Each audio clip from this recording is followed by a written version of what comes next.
Thank you for joining us for the podcast today. My name is Jeff, and I'll be your host. And today we have a guest returning to us, Professor Yosef Garfinkel.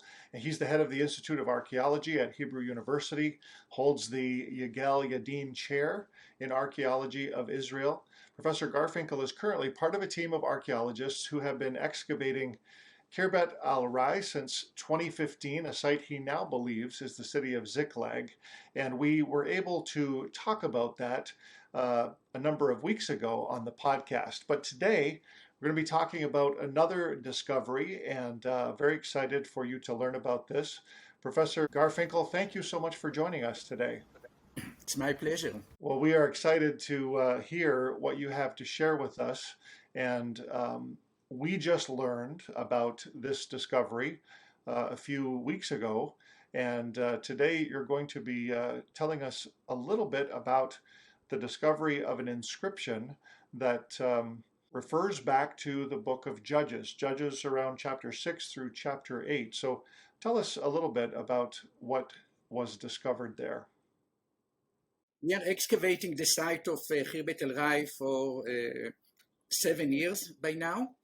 And 2 years ago, we uncovered a broken jar with letters written on it. And since it was found in a small probe, we were hoping that in the next season, which was 2020, we'll find more pieces, and then together we can glue all the pieces and have the entire inscription. But unfortunately, in the next season, we didn't find any more pieces or any more fragment of this jar. So what we have is two pieces that fix together, and on it you have the word Yerubbaal.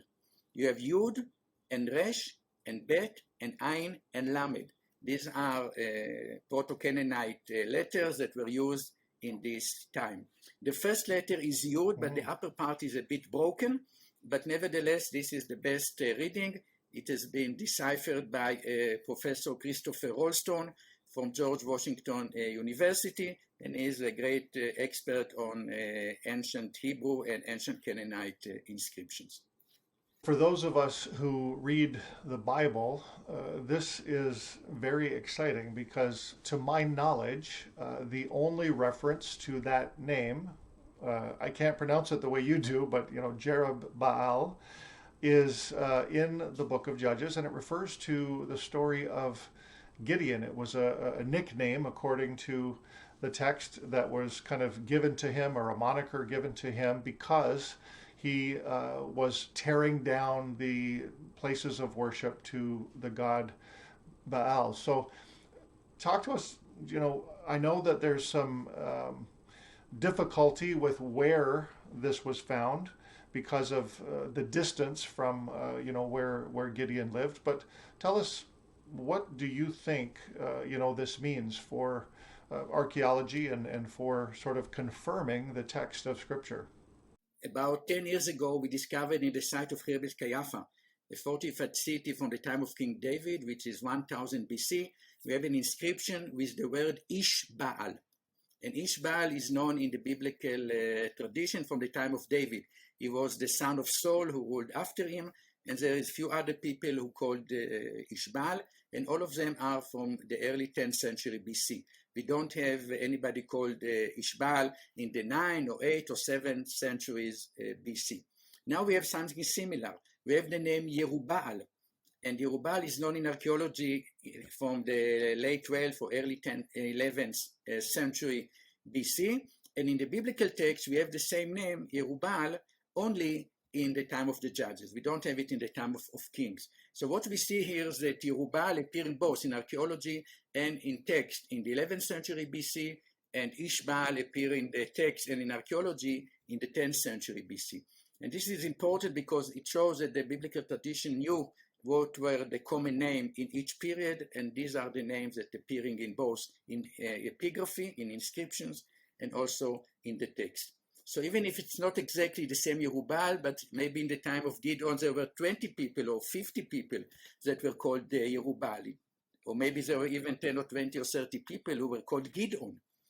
You don't have one name and one person. I mean, the same name can be used by many persons. So Sure. we cannot say that this is exactly the same person, but we know that this type of name was used exactly in the time of Gideon.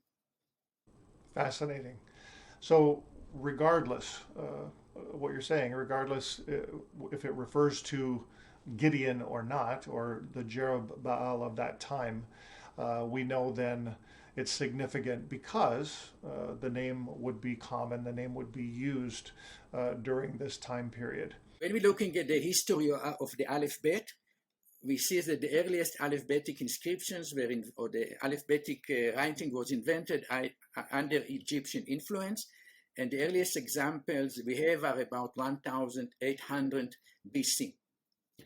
Then we have a good number of inscriptions from late Bronze Lachish, which is 13 and the first half of the 12th century BC.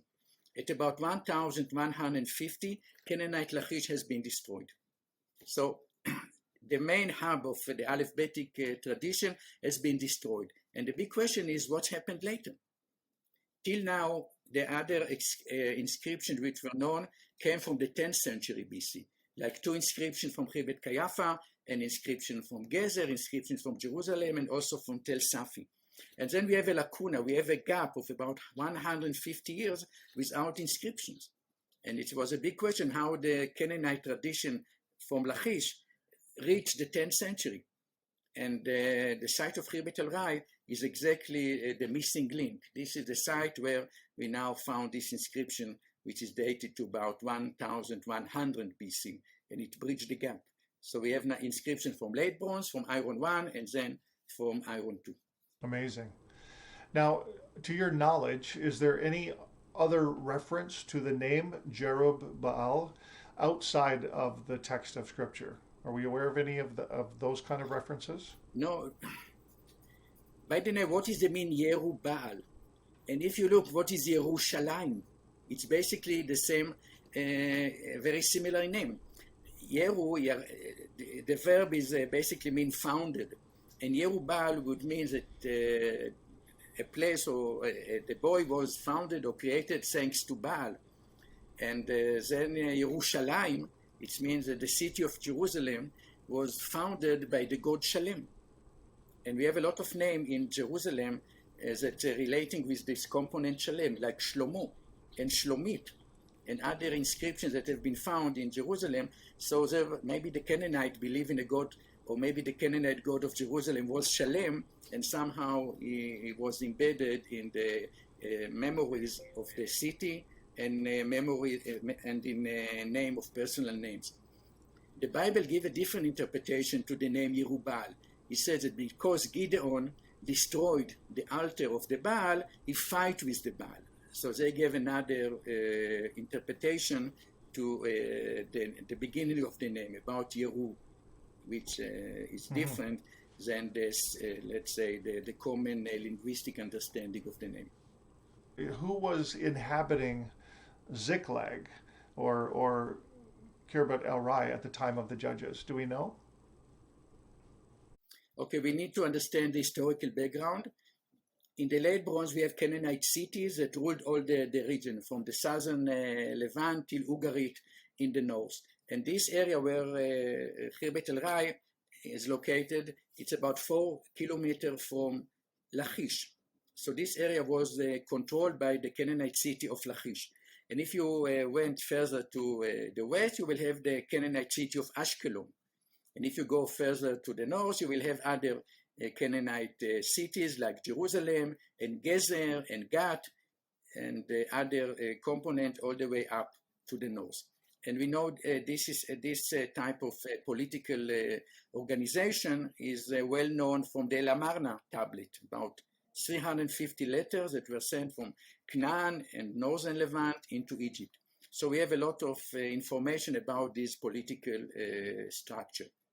But then at around 1150 or so, this structure has been collapsed. The Canaanite big cities disappeared. And what do we have instead? So in the hill country, we have hundreds of small villages of the Israelite. And then in the coastal plain, we have the big cities of the Philistines, Ashdod and Ashkelon and Gaza, Ekron and Gat. And the question is what's happened in between? And what I think that we have in a place like Ziklag is a small village. It's not a fortified city. It's not a big city like Lachish, and it's not a big city like nearby Gat. It was a small town, and the name Ziklag, and we have Philistine influence in the site, like pottery, Philistine pottery that is found in the site. But who were the population? And it's probably refugees from Lachish. So we have some Canaanite refugees that could live in a place like Ziklag. We see by the Aleph Bet, which is a Canaanite tradition, and we can see by the pottery, which is mainly Canaanite pottery with some Philistine influence. So who was the landlord? The landlord were the Philistines, and the people of El Rai paid tax to Gad, to the nearby city of Gad, and probably the city of Gad gave this name Ziklag to the site. But if you said who were the people who lived there, most of the people who wake up in the morning and went to the fields to cultivate the land and to do all the daily activities, these were probably refugees from nearby Lachish. So what we have here is a complicated transition. On the one hand, before we have a Canaanite city-state. In the 10th century BC, we have the kingdom of David. And what's happened in between? About 200 years or 150 years, there was struggling between three groups: the last Canaanite, the new Israelite, and the new Philistines. And this was a period without much balance. I think that it was not, we don't see stability, and the material culture is changing quite often in the Philistine sites. So something happened here. Population, a mixture of population with each other. And I think that only by the time of David, when the area was united, then you can start talk about the kingdom. And before, it was not so clear. That is fascinating. Now, the Hebrew inscription, you talked a little bit about the difference between kind of the interpretation from literal Hebrew and the interpretation of the Bible. Can you expand on that thought just a little bit to help our listeners understand what the differences might be and why? We have the name Yerubbaal. It's not necessarily Hebrew name. It can be Canaanite name, because what is Baal doing here? This is the main question. And also Ish-Baal. So what is this Baal doing it? Baal can be understood as the Canaanite god Baal, which is mentioned a lot in the Bible, and the people of Israel are supposed not to worship the Baal, and if they're worshiping Baal, they're doing evil, and the Bible don't like this type of religion attitude. But Baal can also be, in modern Hebrew, Baal is also husband, but it also means Lord.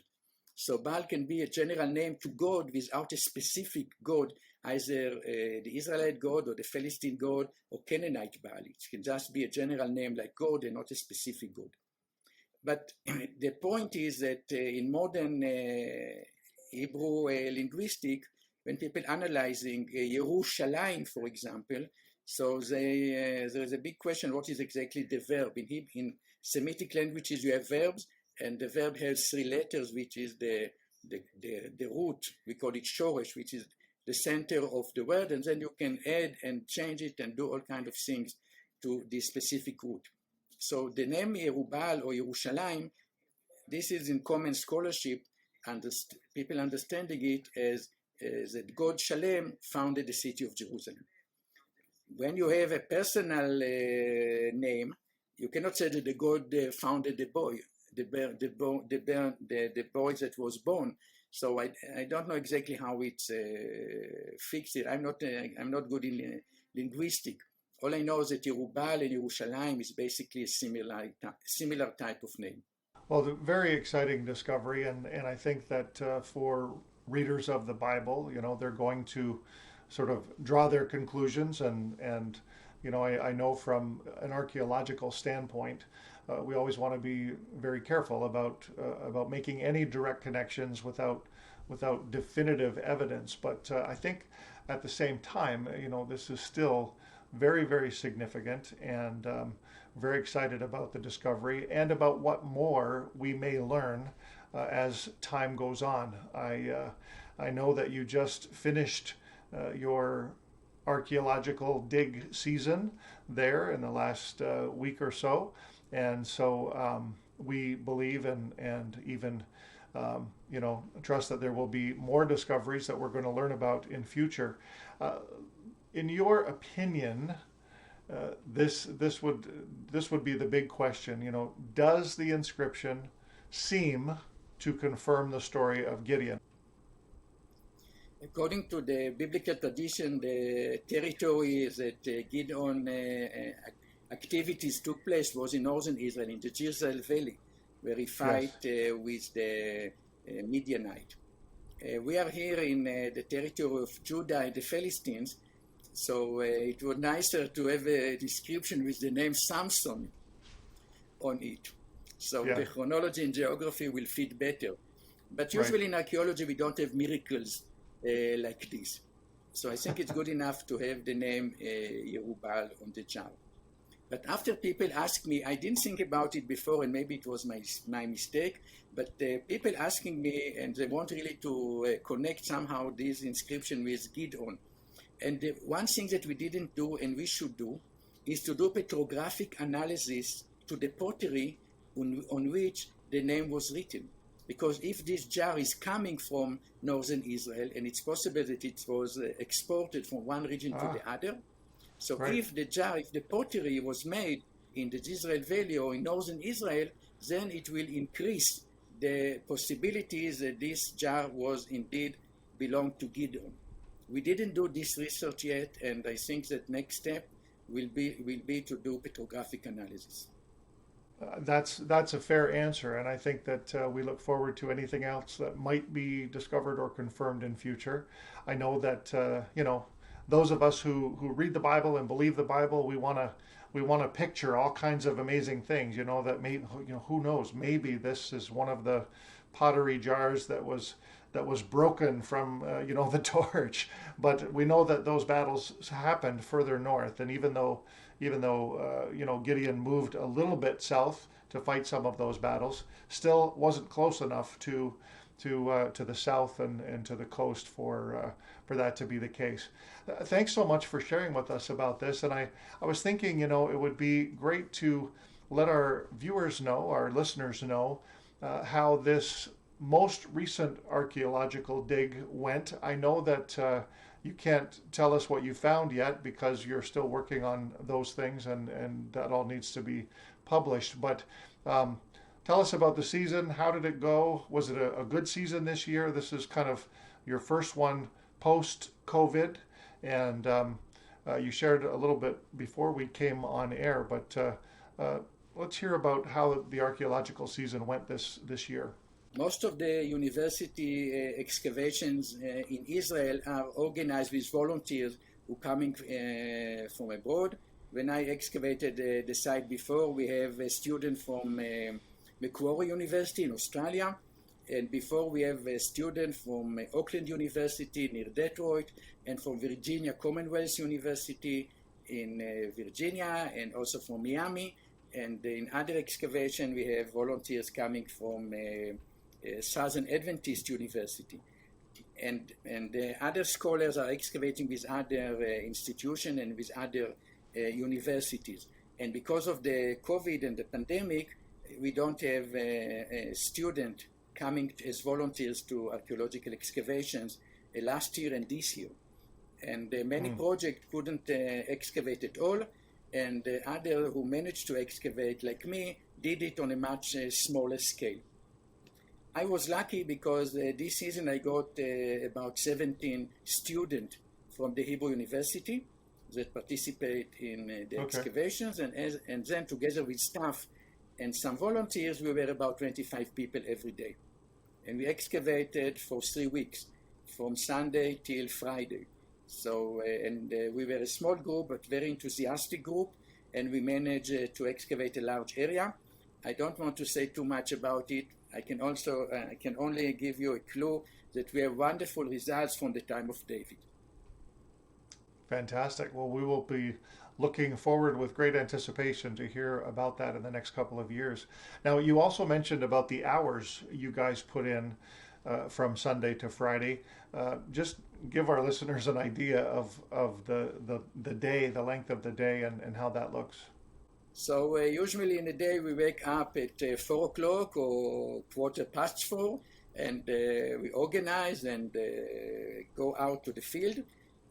We are leaving the kibbutz, people drink coffee and things like this, and we're leaving the site at about 5 o'clock. We're leaving the kibbutz where the expedition is staying at about 5 o'clock in the morning. It's still dark, and we're going to the site.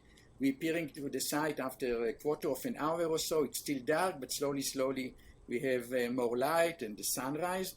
And then we open the container. We're taking out all the digging equipment as people going to the excavation area. And the real excavation started at about 5:30. And then we're working till 7 o'clock in the morning, and we have quarter of an hour coffee break, coffee and cake or coffee and cookies. Then we're working till 9 o'clock, and at 9 o'clock we have half an hour breakfast. Then we're working till 11 o'clock, and at 11 o'clock we have about quarter of an hour watermelon break. And we have cold watermelon, and this is the best break of the day because people are already tiring from many hours of work, and then you get a fresh, cool watermelon, a lot of juice and sugar, and it's a great break. We're working till 1 o'clock. We're excavating till about 12:30, and then we're finishing the excavation. We clean everything. We take all the equipment back to the container, and then we have lunch at the site. We brought lunch from a restaurant in the nearby town of Kiryat Gat, and this was a good restaurant. Every day there was a variety of food. Some of us are vegetarian, some of them don't like this or that, and altogether there was always a nice variety of food. And we were leaving the site at around 1:30 or 1:45, back to the kibbutz where the expedition was staying. And then people had siesta. People took showers and slept a bit. And by 4:30, we gathered again, and we had to wash all the objects which were found during the day. Pottery and animal bones and metal objects had to be differently packed, and stone vessels and so on and so forth. So we had to take care about all the objects which were found. And then we have dinner. But usually in a kibbutz, you have a big dining room and they cook food to the entire community. But the kibbutz we were staying, there was no dining room. They're not really a community anymore. So many of the community activities are not functioning there anymore. So we had to cook our own dinner. So there was, every day, 2 or 3 students cooked something different. So it was quite interesting to see that the cooking ability of the archaeology students. And after all this, we have lecture. In the evening, we also have lectures. Every day there was a lecture in the evening, sometime about the site, sometime about stratigraphy, and so on and so forth. So there were also lectures. And then the student also had to work and to make a daily report about what they were doing every day. So altogether, we have a lot of works, and as I was the director of the excavation, I always had to see that we have enough water and enough food and enough place for everything, and nothing is missing, and that everything is coordinating, and so on and so forth. So I was quite busy for 3 weeks, but not much, and we got wonderful results. So all this hard work was very rewarding. You know, as I think about sort of that typical day, and so, you know, going back 2 years to when you made the discovery of these pieces of pottery with the inscription Jerub-Baal, I'm wondering, did you have the privilege of being the one to discover those pieces, or was it one of the students? How did that come about? Like in the legend, the inscription was found in the last day of the season.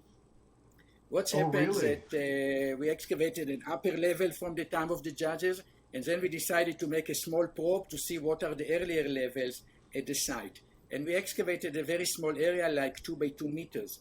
And we found a curve, a rounded curve of a silo. And we excavated inside the silo a very small part of the silo, maybe 10% of the entire silo. And we collected all the sediment, and we did sieving, which is in this case was very important. We didn't know that we're going to have inscription, but because it was a probe, we want to have all the pottery and also olive pits and other things that can be used for dating. So we have 100% sifting of the material from this silo.